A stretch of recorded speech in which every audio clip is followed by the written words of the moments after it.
أنت مولانا فانصرنا على القوم الكافرين ربنا لا تزغ قلوبنا بعد إذ هديتنا وهب لنا من لدنك رحمة إنك أنت الوهاب ربنا وآتنا ما وعدتنا على رسلك ولا تخزنا يوم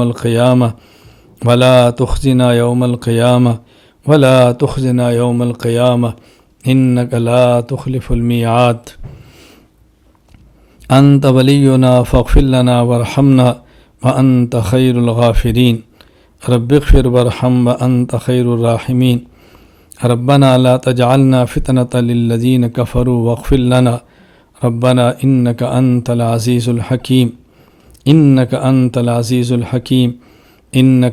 العزيز الحكيم ربنا اغفر لنا ذنوبنا ولإخواننا الذين سبقونا بالإيمان ولا تجعل في قلوبنا غلا للذين آمنوا ربنا إنك رؤوف رحيم اے اللہ، اے کریم اللہ، ہم سب کے گناہوں کو معاف فرما دے۔ اے کریم اللہ، ہماری خطاؤں سے درگزر فرما دے۔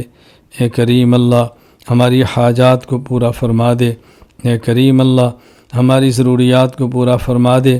اے کریم اللہ، ہماری مشکلات کو ختم فرما دے۔ اے کریم اللہ، بے اولادوں کو نیک اولاد عطا فرما دے۔ اے کریم اللہ، جن کو اولاد دی ہے والدین کی آنکھوں کی ٹھنڈک بنا دے۔ اے کریم اللہ، جن کے نکاح نہیں ان کو مناسب اور جوڑ کے رشتے عطا فرما دے۔ اے کریم اللہ، ہمارے قلوب کو اے اللہ اپنی محبت کے لیے خالی فرما دے۔ اے اللہ، ہمارے قلوب میں اپنی محبت کو پیوست فرما دے۔ اے اللہ، ہمارے قلوب سے نجاست، غلاظت، حسد، بغض، کینہ، ان تمام گندگیوں کو اپنے فضل سے نکال دے۔ اے اللہ، ہمارے قلوب کو اخلاق حسنہ سے، اپنی محبت سے، اپنے رسول صلی اللہ علیہ وسلم کی محبت سے، صحابہ کرام رضی اللہ عنہم مجمعین کی محبت سے، اللہ اولیاء کی محبت سے مزین فرما دے۔ اللہ، ہمیں اپنا بندہ بنا لے۔ اے اللہ، عبد الرحمن بن کر جینے کی توفیق عطا فرما۔ اے اللہ، عبد الرحمن بن کر مرنے کی توفیق عطا فرما۔ ہمارا جینا اور اٹھنا، اے اللہ، ہمارا جینا اور مرنا، ہمارا جاگنا اور سونا، چلنا اور پھرنا اللہ تو صلحہ میں فرما دے۔ اللہ اپنے بندوں میں فرما دے۔ اے اللہ، ہم نہ چاہیں تب بھی عبادت کی توفیق عطا فرما دے۔ اللہ عبادات کی لذت عطا فرما دے۔ اللہ اپنی محبت عطا فرما دے۔ اللہ ذکر اللہ کی محبت عطا فرما دے۔ اے اللہ، کثرت ذکر اللہ کی توفیق عطا فرما۔ اے اللہ کریم، صحیح علم عطا فرما۔ اے اللہ، اس علم پر عمل کی توفیق عطا فرما۔ اے اللہ، ہمارا جو خانقاہ انفیہ کا کام ہے اپنے کرم سے تو اس کو قبول فرما لے۔ اے اللہ، اپنے فضل سے قبول فرما لے۔ یہ تیرے بندے اور تیری بندیاں تیرے دربار میں ہاتھ اٹھائے بیٹھے ہیں۔ اللہ کریم، ان سب کے دامن کو اے اللہ خوشیوں سے بھر دے۔ اے اللہ ان سب کی دعاؤں کو قبول فرما لے۔ ہم سب کی دعاؤں کو قبول فرما لے۔ اللہ اپنے در کا محتاج بنا کر غیروں سے غنی فرما دے۔ یا اللہ، اپنے در کا محتاج بنا کر غیروں سے غنی فرما دے۔ یا اللہ، اپنے در کا محتاج بنا کر غیروں سے غنی فرما دے۔ رب اغفر وارحم وانت خیر الراحمین۔ اللہ، تو ہم سب سے راضی ہو جا، رضا والا فیصلہ فرما دے۔ دین کی مقبول خدمت کے لیے ہمیں اور ہماری نسلوں کو قبول فرما لے۔ اے اللہ، ہمارے مال کو، ہماری جان کو، ہماری اولاد کو اپنے دین کے لیے قبول فرما کر ہم پر احسان فرما دے۔ اے اللہ، عافیت کے ساتھ دین کی مقبول خدمت کے لیے قبول فرما لے۔ اے اللہ، عافیت کے ساتھ دین کی مقبول خدمت کے لیے قبول فرما لے۔ اے اللہ، عافیت کے ساتھ دین کی مقبول خدمت کے لیے اے اللہ تو قبول فرما لے۔ اے اللہ، کسی ساتھی کی جائز خواہش ہو اپنے کرم سے فضل سے پورا فرما دے۔ کوئی دعا کرانا چاہتا ہو نہ کہہ سکا ہو، اے اللہ ان سب کی دعاؤں کو اپنے فضل سے اپنے کرم سے قبول فرما لے۔ اے اللہ، ہماری اس محبت کو خالص اپنی ذات کے لیے محبت بنا دے۔ اے اللہ، خالص اپنی ذات کے لیے محبت بنا دے۔ اے اللہ، یہ میرے ساتھ تعلق رکھنے والے جس طرح میرے بارے میں گمان رکھتے ہیں، اے اللہ کریم تو ایسا اور اس سے اچھا مجھے بنا دے۔ اے اللہ، تو ایسا اور اس سے بہتر مجھے بنا دے۔ اے اللہ، ایسا اور اس سے اچھا تو مجھے بنا دے۔ اے اللہ کریم، یہ تو اخلاص اور محبت کے ساتھ جڑے ہیں۔ میری نالائکیاں اللہ تو میری ہی نالائکیاں ہیں کہ میں صحیح ان کی تربیت نہیں کر پا رہا۔ اللہ تو میری اس نالائکی کو ختم فرما دے۔ اے اللہ، میری کمزوریاں ختم فرما دے۔ اے اللہ، مجھے گناہوں سے محفوظ فرما لے۔ اے اللہ، اپنی حفاظت میں لے لے۔ اللہ، اپنی عافیت میں لے لے۔ اللہ اپنی پناہ میں لے لے، اے اللہ تو اپنی پناہ میں لے لے، اے اللہ جس کو تو نے اپنی پناہ میں لے لیا اس کو کسی کا ڈر نہیں، اس کو کسی کا خوف نہیں، اس کو کوئی خطرہ نہیں، اللہ تو ہم سب کو اپنی پناہ میں لے لے، اللہ تو ہم سب کو اپنی پناہ میں لے لے، اے اللہ ہم سب کو اپنی پناہ میں لے لے۔ اللہم انا نسألک من خیر ما سألک منہ نبیک و عبدک محمد صلی اللہ علیہ وسلم ونعوذ بک من شر ما استعاذ منہ نبیک و عبدک محمد صلی اللہ علیہ وسلم وانت المستعان علیک البلاغ ولا حول ولا قوة الا باللہ العلی العظیم وصلی اللہ تعالی علی رسولہ خیر خلقہ محمد وعلی آلہ وصحبہ اجمعین آمین برحمتک یا ارحم الراحمین۔